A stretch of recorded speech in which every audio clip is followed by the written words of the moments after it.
नमस्कार, PTC news देख रहे सभी दर्शकों का स्वागत। मैं हूं आपके साथ अतुल वर्मा, लेकर हाजिर हूं प्रदेश की तमाम खबरों का हाल। बुलेटिन की शुरुआत करेंगे, लेकिन सबसे पहले एक नजर हेडलाइंस पर।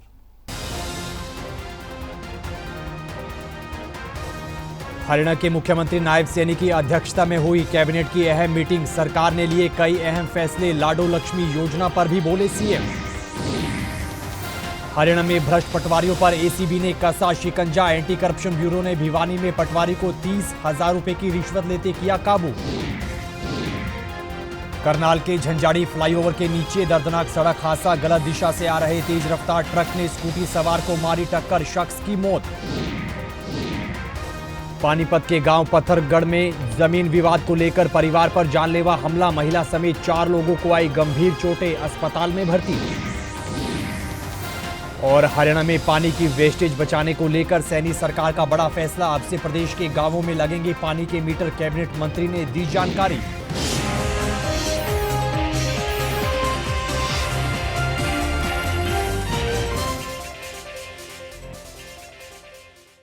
तो चलिए बुलेटिन का आगाज करेंगे अहम खबर के साथ। मुख्यमंत्री नायब सिंह सैनी की अध्यक्षता में हरियाणा कैबिनेट की अहम मीटिंग हुई है, जिसमें कई अहम फैसले लिए गए हैं। सरकार की तरफ से कई चीजों को लेकर मंजूरी दी गई है। जानकारी के मुताबिक हरियाणा दिव्यांग पेंशन नियम 2016 में संशोधन को मंजूरी दे दी गई है। इसके अलावा पूर्व कर्मचारियों की पेंशन संबंधी मामले में कैबिनेट ने फैसला लिया है। वहीं हरियाणा को प्रदूषण मुक्त करने के लिए हरियाणा क्लीन एयर प्रोजेक्ट को भी कैबिनेट की तरफ से मंजूरी दी गई है। छोटे व्यापारियों पर एक फैसला सरकार की तरफ से लिया गया है। इसके साथ साथ कैबिनेट ने हरियाणा बाबा श्री खाटू श्याम चुलकाना धाम पानीपत पूजा स्थल बोर्ड बनाने को भी मंजूरी दे दी है। इधर हरियाणा के मुख्यमंत्री नायब सिंह सैनी ने मीटिंग के बाद कैबिनेट के अहम फैसलों की जानकारी दी है। इस दौरान उन्होंने लाडो लक्ष्मी योजना शुरू करने को लेकर भी प्रतिक्रिया दी है। इस दौरान सीएम ने क्या कुछ कहा है, सुनेगा। आज हाई परचेज कमेटी की सुबह से बैठक चल रही है। इस बैठक में 26 एजेंडे वो आए थे। इनमें से 19 एजेंडों को मंजूरी दी गई है। प्रदेश के विकास में ये महत्वपूर्ण भूमिका अदा करेंगे। आज मुझे खुशी है कि 804 करोड़ रुपए के आज ये एजेंडे जो परचेज कमेटी के अन्य डेवलपमेंट के थे उनको मंजूरी मिली है, मंजूरी दी गई है। और जो हमने बीडर्स के साथ नेगोशिएशन किया है, उस नेगोशिएशन के अंदर भी 30 करोड़ रुपया प्रदेश सरकार का बचा है। हरियाणा में लगातार विकास की गति तेज हो, लोगों तक वो सुविधाएं पहुंचे, उसको लेकर के हमारी सरकार गति से काम कर रही है। आज के भी जो ये 408 करोड़ रुपए के 804 करोड़ रुपए के विकास कार्य और डेवलपमेंट के कार्यों के एजेंडे को मंजूरी मिली है, इससे हरियाणा प्रदेश के लोगों को बड़ा लाभ होगा। ये 26 एजेंडे आज इसमें रखे गए थे। खबरों में आगे बढ़ते हैं। हरियाणा में भ्रष्ट पटवारियों पर एक के बाद एक शिकंजा कसा जा रहा है। इसी कड़ी में अब भिवानी में एंटी करप्शन ब्यूरो की टीम ने एक पटवारी को 30,000 रुपए की रिश्वत लेते हुए रंगे हाथ गिरफ्तार किया है। एसीबी के अधिकारी ने जानकारी देते हुए बताया कि उन्हें सूचना मिली थी कि पटवारी रिश्वत की मांग कर रहा है। हिसार एंटी करप्शन ब्यूरो के अधिकारी ने बताया कि आरोपी पटवारी ने गांव तिगड़ाना के शख्स से काम की एवज में 70,000 रुपए की रिश्वत की मांग की थी और 50,000 रुपए पर सहमति बनी। वहीं शिकायतकर्ता द्वारा शिकायत मिलने पर भिवानी डीटीपी दफ्तर पहुंचकर रेड मारी गई और आरोपी पटवारी को गिरफ्तार किया गया। कपिल निवासी तिगड़ाना ने मुझे शिकायत दी थी कि डीटीपी कार्यालय भिवानी का मुकेश पटवारी रिश्वत मांग रहा है, जिसने कहा कि हमारी पहले 70,000 रुपये हमारे पहले मांगे थे, जो हमारी 50,000 में बात तय हो गई थी। उसने कहा कि 30,000 आज दे दो मेरे को, 20,000 बाद में दे देना जब एनओसी हो जाए। इस शिकायत पर हमने कार्रवाई करते हुए मुकेश कुमार पटवारी को आज रंगे हाथों गिरफ्तार किया है डीटीपी कार्यालय से, रूम नंबर 115 से। ये एनओसी लेना चाहता था जमीन के अपने दोस्त के नाम से। Ajit Singh Gill, inspector ACB Hisar. इधर हरियाणा के मुख्यमंत्री नायब सिंह सैनी के राजनीतिक सचिव तरुण भंडारी ने पदभार ग्रहण कर लिया है। इस दौरान प्रदेश के तमाम कैबिनेट मंत्री मौजूद रहे, जिन्होंने तरुण भंडारी को इस नई जिम्मेदारी के लिए शुभकामनाएं दी और बधाई दी। वहीं इस मौके पर हिमाचल के भाजपा विधायक सुधीर शर्मा भी खास तौर पर मौजूद रहे, जिन्होंने तरुण भंडारी को बधाई दी। वहीं मुख्यमंत्री के राजनीतिक सचिव तरुण भंडारी ने कहा कि उन्हें जो भी जिम्मेदारी सौंपी गई है उन्हें वो पूरी ईमानदारी और जागरूकता के साथ निभाएंगे। इस दौरान उन्होंने दिल्ली विधानसभा चुनाव में कमल खिलने का भी दावा किया है। मेरे ऊपर जो भी जिम्मेवारी पार्टी ने दी है, हमारे पूर्व मुख्यमंत्री मनोहर लाल जी और वर्तमान के मुख्यमंत्री नायब सैनी जी ने जो मेरे ऊपर विश्वास दिखाया है, मैं इस विश्वास पे पूरा खरा उतरने की कोशिश करूँगा। जब भी पार्टी को ज़रूरत होगी, मैं ये बताना चाहता हूँ, एक बात मैं आपको बड़ी क्लियर बताता हूँ, कई लोग दूसरी पार्टियों में अच्छे व्यक्ति जो हैं वो आज भी भारतीय जनता पार्टी में आना चाहते हैं, पर भारतीय जनता पार्टी उन व्यक्तियों को लेती है जिनका इस पार्टी में योगदान रह सकता है, जो इनकी नीतियों के अनुरूप चल सकते हैं। तो आगे भी कभी पार्टी को जरूरत होगी तो वो लोग तैयार बैठे। परंतु आज जो तीसरी बार सरकार बनी है, हमारे कर्मठ कार्यकर्ता ने बड़ी मेहनत से, लगन से मेहनत करके तीसरी बार ये इतिहास रचा है, तो हम चाहेंगे कि उन व्यक्ति जो हमारे लगातार मेहनत करें हमारी पार्टी के, उनको भी मान सम्मान, उचित मान सम्मान मिले। मुझे नहीं लगता कि उनको हमें अब उनकी ज़रूरत है, क्योंकि हमने उनको लाए और उस वक्त उनको मेंबर पार्लियामेंट की टिकट दी जब भारतीय जनता पार्टी में अनेकों लोग मेंबर पार्लियामेंट बनना चाहते थे।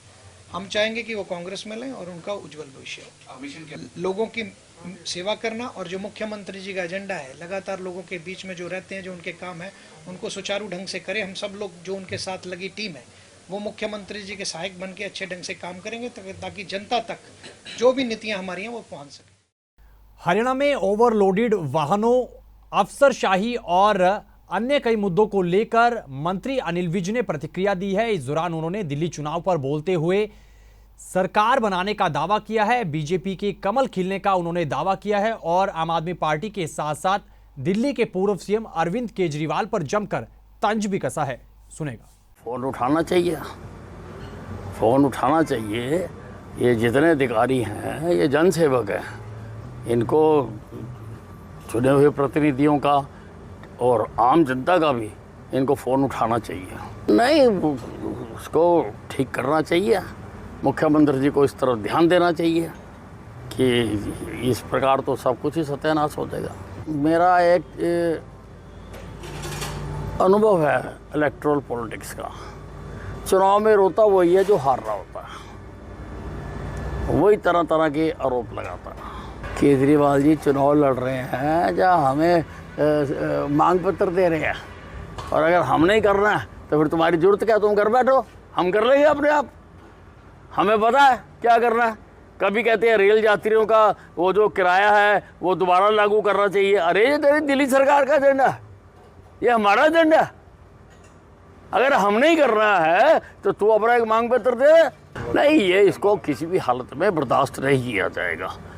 मेरे पास कल भी एक शिकायत मिली थी 152D पे आते हुए एक पेट्रोल पंप के पास कि यहाँ पर बहुत, और मैंने वहाँ पर RTO को कहा है, हम इसका इंतज़ाम भी कर रहे हैं। हम एक इलेक्ट्रॉनिक गज़ेट बना रहे हैं कि जो हर गाड़ी के ऊपर लगी हुई होगी और उसमें कितना वजन है उसको देखा जा सकेगा। खबरों में आगे बढ़ेंगे, अगली खबर का जिक्र करेंगे। करनाल के झंझाड़ी फ्लाईओवर के नीचे दर्दनाक सड़क हादसा हुआ है। जानकारी के मुताबिक इस सड़क हादसे में स्कूटी सवार शख्स की मौत की खबर है।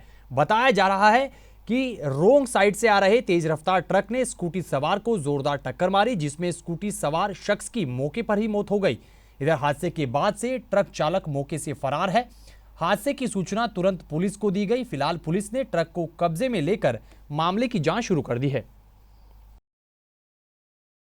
ये तो उचाने से करनाल जा रहा था अपनी नौकरी पे, अपनी ड्यूटी पे, ठीक। और ये ड्राइवर रॉन्ग साइड आ रहा था, ड्राइवर की गलती से ये हादसा हो गया, ठीक। इसकी होगी जी मेरे ख्याल था 50-52 साल की उम्र है सिर्फ। उड्डा में काम करते थे? हाँ, उड्डा में काम करते थे। ड्राइवर ने नशा किया हुआ है? ड्राइवर ने दारू पी रही है, कनेक्टर ने भी दारू पी रही है, नशा कर रहे क्या, और नशा करने के बावजूद भी ये रॉन्ग साइड चले हुए हैं। जंजाड़ी बस अड्डे पे पुल के नीचे ट्रक और एक्टिवा का एक्सीडेंट हुआ है, बीच में बंदा एक्सपायर हो गया। तो ट्रक चालक सर, ट्रक चालक गाड़ी छोड़ के भाग गया। तो रोंग साइड से आ रहा था सर? हाँ, रॉन्ग साइड। अगली खबर पानीपत से है। पानीपत के गांव पत्थरगढ़ में पुरानी रंजिश के चलते एक परिवार पर जानलेवा हमला किए जाने का मामला सामने आया है। जानकारी के मुताबिक इस हमले में महिला समेत 4 लोगों को गंभीर चोटें आई हैं। ये पूरा मामला जमीन विवाद से जुड़ा हुआ बताया जा रहा है, जिसमें हमलावरों की तरफ से परिवार पर ट्रैक्टर चढ़ाकर हत्या करने का प्रयास किया गया। घटना में महिला समेत 4 लोगों को गंभीर चोटें आई, जिन्हें इलाज के लिए पानीपत के सामान्य अस्पताल में भर्ती करवाया गया है। वहीं महिला की गंभीर हालत को देखते हुए उन्हें पीजीआई रोहतक में रेफर कर दिया गया है। भाई साहब, हमने आज तक 1.5-2 साल पहले ज़मीन ली थी। ये कहते थे कि ये ज़मीन हमने लेनी थी। जिस इन्होंने पहले तो वो ज़मीन हमारे नाम नहीं चढ़ने दी। अक भाई हम लेंगे इस ज़मीन ने, इन्होंने वो पटवारी सेट कर लिया। पटवारी सेट करने तक उसने पटवारी ने हमारी ज़मीन नहीं चढ़ाई। फिर हमने वो पटवारी पकड़वा रखा, 85,000 रुपये रिश्वत लेंदे हुए, जो कि मुकदमा दर्ज हो रहा है। और दिखाइए एक बार यूँ, ये उस टाइम पे फिर 85,000 रुपये देखा, वो पटवारी पकड़वाया था हमने। यूसुफ मेरे पिताजी का नाम है, जो कि मीडिया में अब भी आया था 2 दिन पहले भी। और इसी रंजिश के चलते हुए इन्होंने हमारे साथ हमला करा। मैंने इनकी दरख्वास्त आज से 2 महीने हो लिए, मैं रोज़ दरख्वास्त लगा रहा। पंचकूला डीजीपी सेक्टर 6 वहाँ में दरख्वास्त लगा गया और मन इन खतरा है। खबरों में आगे बढ़ते हैं। यूपी के झिंझाना क्षेत्र में हुई यूपी एसटीएफ और बदमाशों के बीच मुठभेड़ के मामले में अब करनाल के पुलिस अधिकारी ने जानकारी साझा की है। उन्होंने बताया है कि जिन 4 बदमाशों का एनकाउंटर किया गया, उनमें से 2 बदमाश करनाल के रहने वाले थे, जो कि लूट की कई वारदातों को अंजाम दे चुके थे। उन्होंने बताया कि बदमाशों पर पहले से कई केस दर्ज थे और कई घटनाओं को बदमाश अंजाम देने की फिराक में थे। इधर कई राज्यों की पुलिस भी इन बदमाशों की तलाश कर रही थी, जबकि मुठभेड़ में यूपी एसटीएफ के एक इंस्पेक्टर ने गुरुग्राम के मेदांता अस्पताल में इलाज के दौरान दम तोड़ा है।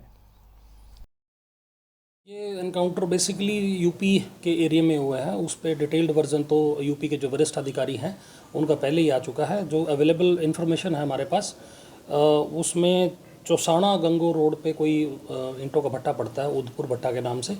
वहाँ पे जो एसटीएफ मेरठ की टीम थी, हेडेड बाय इंस्पेक्टर सुनील, उनकी टीम के पास कोई इनपुट थी। इसमें एक अरशद नामक एक गैंगस्टर है उनका, जिस पे 1 लाख का इनाम था और वो उनकी कई वारदातों में वांछित था। उसके ऊपर लगभग 20 से ज़्यादा आपराधिक मुकदमे दर्ज थे। And he was active not in western UP के अलावा वो दिल्ली और हरियाणा, पंजाब के भी कुछ एरिया में एक्टिव था। और बेसिकली ये कग्गा गैंग है यूपी का और मुकीम गैंग है, उसको ऑपरेट कर रहा था और उसका सरगना मेन आदमी था। तो उसके साथ 3 व्यक्ति और थे, जिसमें तीनों वो हरियाणा के निवासी हैं। एक व्यक्ति सोनीपत के रोहट गांव का है, जिसका नाम मंजीत है। 2 व्यक्ति जो करनाल जिला के हैं, एक सतीश नामक व्यक्ति है और एक मनवीर नामक व्यक्ति हैं।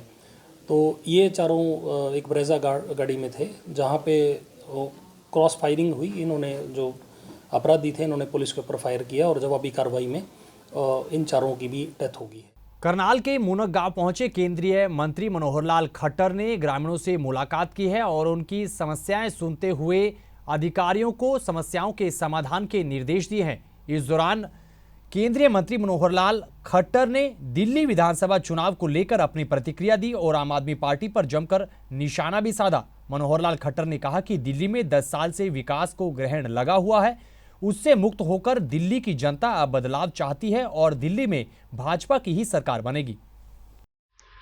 मित्रों, आज करनाल लोकसभा क्षेत्र में खास करके ये जो मुनक का बहुत ऐतिहासिक रेस्ट हाउस है इरिगेशन डिपार्टमेंट का, यहाँ 2 गांव की मीटिंग मैंने बुलाई थी और दोनों गांव के लोगों से, जो प्रमुख यहाँ के नागरिक हैं, उनसे गांव के बारे में चर्चा हुई। गांव का विकास और खास करके लोगों के जो कठिनाइयाँ, समस्याएं, वो सब सुनी है, उनको सबको हल कराएंगे।